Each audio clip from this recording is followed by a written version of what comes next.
মাওলানা মোহাম্মদ কি করিবে জরে জরে কি করিবে অভিমান যাইতে হবে গুরুস্থানে মোহাম্মদ ইয়া রাসূলুল্লাহ আল্লাহুম্মা সাল্লি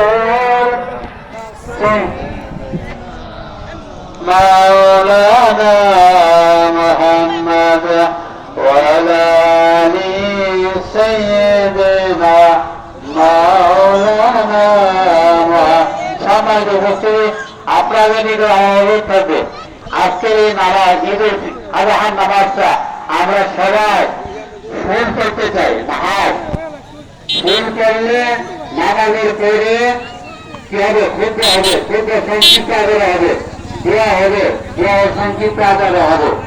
হাত করলে আপনার কোরবানি মনে করে এরকম দেবো না। তাহলে আমরা কি প্রত্যেকে নামাজটা ফুল করে দিই না? নামাজ আদায় করতে পারবে না, করতে হবে। নামাজ পড়া পরে দোয়া করার পরে আপনার বাড়ি থেকে কোরবানি করবো। কিন্তু আমাদেরকে ধৈর্য শিখতে হচ্ছে, আমাদের ধৈর্য করা কোরবানি হবে না, ধৈর্য করা কোরবানি হবে না। আমি আমার বক্তব্য এখানে সংযুক্ত করছি এবং এই কমিটির পক্ষ থেকে বিশিষ্ট সমাজসেবক যারা মরহুম আবু তাহের মাস্টার সাহেব, যাকে আমি শ্রদ্ধা কমিটির মধ্যে যারা পুরাতন ছিলেন তাদের কথা আমার সবসময় মনে পড়ে। আসলে তাদেরকে আমি কি যে সান্ত্বনা দিব